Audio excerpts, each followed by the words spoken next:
Watson test की value test जो है वो नॉर्मली क्या नाम है कहता है कि उसकी कुछ असम्पशंस हैं, वो असम्पशंस अगर ना हो रही हो तो फुलफिल ना हो तो फिर ये जो अपना ये जो कह सकते हैं ये टेस्ट जो है वो वैलिड नहीं रहता।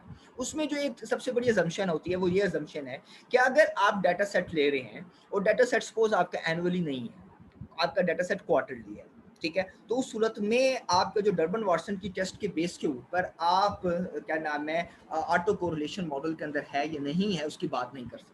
अच्छा, अब इसको देखिएगा, जैसे मसलन कि हमारे पास यहाँ पे डाटा क्वार्टरली है, सेमी एनुअली भी हो सकता था, ठीक है ना, ओके, मंथली भी हो सकता था, ठीक है ना, तो इसीलिए अब जब हमारे पास डाटा की नेचर डिफरेंट हो सकती है, इवन के नंबर ऑफ डेज भी हो सकता है, ठीक है, वो डिपेंड करता है कि हम किस तरह का डाटा जो है वो यूज कर रहे हैं, 5 डेज अ वीक है, 7 डेज अ वीक है, 14 डेज अ मंथ है, 10 डेज अ ट्राई मंथ है, तो वो हम पे डिपेंड करता है। अब ऑटो डर्बन वाटसन टेस्ट की एक असम्पशन है कि ये टेस्ट वैलिड नहीं रहता। कब वैलिड नहीं रहता? जब आपके पास जो डाटा जो सैंपल हो वो आपके पास एनुअल ना हो, ठीक है, तो उस सूरत में हम लोग क्या करते हैं, फिर हम लोग इस डर्बन वाटसन टेस्ट के साथ साथ एक और टेस्ट के ऊपर भी बेस कर जाते हैं जिसका नाम क्या है वो मैं आपको अभी बता देता हूँ।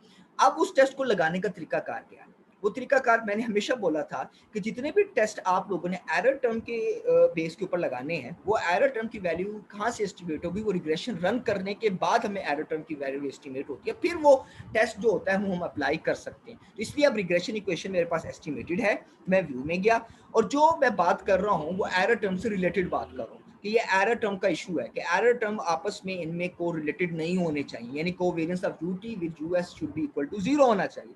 तो मैंने क्या किया, रेजिडुअल डायग्नोस्टिक्स में गया, तो यहाँ पर क्या टेस्ट है? सीरियल कोरिलेशन एलएम टेस्ट है, ठीक है, कि जो एलएम टेस्ट है, सीरियल कोरिलेशन का एलएम टेस्ट है, इसको ओके किया। ये आपसे नंबर ऑफ लैग्स मांगता है, 2 मांगता है, बाय डिफॉल्ट 2 है, हम पे भी डिपेंड करता है कि हम नंबर ऑफ लैग्स कितना देना चाहते हैं। जितने लैग्स हम बढ़ा दें हमारे ऊपर है, फिर वो थ्योरेटिकली फ्रेमवर्क पे आ जाते हैं कि हम लोग नंबर ऑफ लैग्स कितना लेने जाते हैं। तो वो लैग्स आइडेंटिफिकेशन का भी एक प्रॉपर तरीका होता है जो बेसिकली टाइम सीरीज एनालिसिस के अंदर उसको डिटेल में पढ़ाया जाता है कि नंबर ऑफ लैग्स को डिटरमाइन करने का तरीकाकार क्या होता है। लेकिन मैं बाय डिफॉल्ट यहाँ पर सिर्फ 2 ले लेता हूँ ताकि मुझे डिटेक्शन का तरीकाकार पता चल जाए कि कितने पे ऊपर लैग पे हुआ, ये 2 लैग्स पे हुआ। अब देखिएगा रिजल्ट्स को। अब इसने क्या ऑक्सिलरी रिग्रेशन रन की। अब इस ऑक्सिलरी रिग्रेशन को पहले समझना है, फिर उसके बाद हम लोगों ने ये ऊपर वाले टेस्ट को समझना है, ओके। तो इसलिए अब मैं यहाँ पर क्या नाम है नल हाइपोथेसिस भी पहले डिफाइन कर देते हैं, क्योंकि जब भी आपने कोई भी टेस्ट रन करना होता है तो सबसे पहला स्टेप 1 यही होता है हाइपोथेसिस टेस्टिंग के अंदर कि आपने उसका नल हाइपोथेसिस डिफाइन करना है, ओके। तो नल क्या है? नल हाइपोथेसिस है, null hypothesis no auto correlation, मैं नो एसी लिख दे रहा हूँ, ठीक है, एसी से मुराद एयर कंडीशन नहीं है, एसी से मुराद ऑटो कोरिलेशन है, ठीक है, ओके। अल्टरनेटिव हाइपोथेसिस है,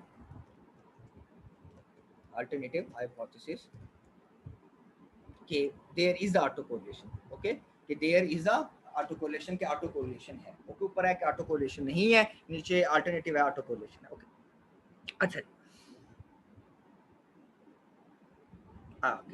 अब आ जाते हैं इन रिजल्ट्स के ऊपर। अब हम लेवल ऑफ सिग्निफिकेंस सेट कर लेते हैं स्टेप 2 के अंदर, जैसे डॉक्टर साहब ने भी बात हमसे की थी, तो हम अब उसी को फॉलो करते हैं कि स्टेप 1 में हमने हाइपोथेसिस डेवलप किया, सेट किया हाइपोथेसिस, स्टेप 2 के अंदर हम लेवल ऑफ सिग्निफिकेंस कर लेते हैं।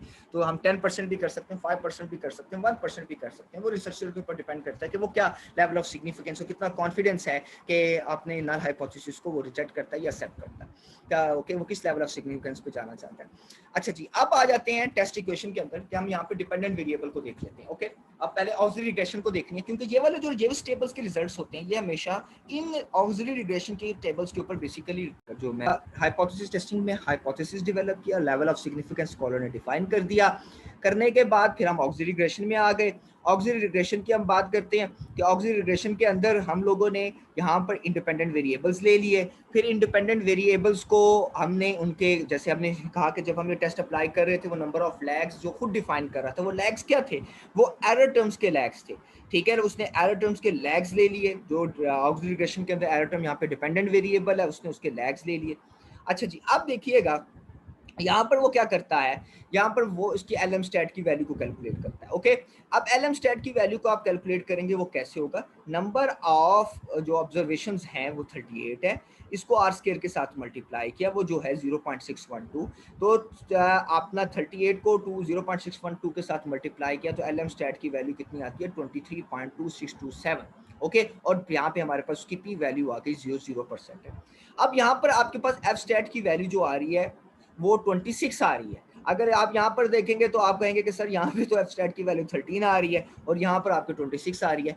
जब आपका ब्रॉश गॉडफ्रे सीरियल कोरिलेशन का एलएम टेस्ट लगता है तो उस सूरत में यहाँ पे एफ स्टैट की वैल्यू को कैलकुलेट करने का तरीकाकार थोड़ा सा चेंज हो जाता है। बुक में मैं इसको रेफर भी कर सकता हूँ आपको, तो वहाँ पे आप इसको देख भी सकते हैं ये वैल्यू क्यों चेंज होती है। उसके पीछे एक फार्मूला है, वो फार्मूला के अंदर वो उसका ऑलमोस्ट ट्वाइस कर देता है। ठीक है, तो बेसिकली ये है।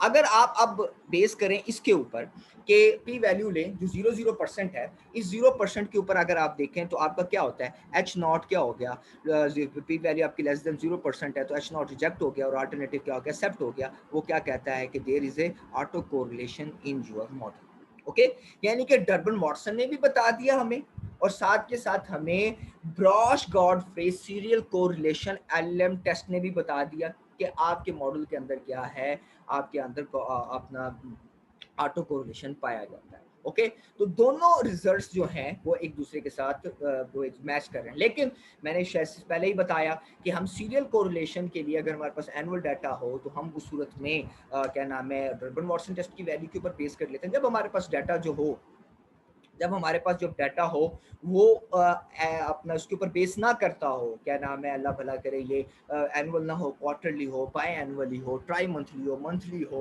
बाई वीकली हो, पर डे हो, ठीक है ना, तो डे के हिसाब से, पर ट्रांजैक्शन हो जैसे स्टॉक मार्केट में हमें मिल सकता है डाटा, तो उस सूरत के अंदर हम लोग फिर Breusch Godfrey serial correlation LM test के ऊपर बात करते हैं। Okay, this is basically how we detect the auto correlation. अब बात हो गई ऑटो कोरिलेशन की। अब इसको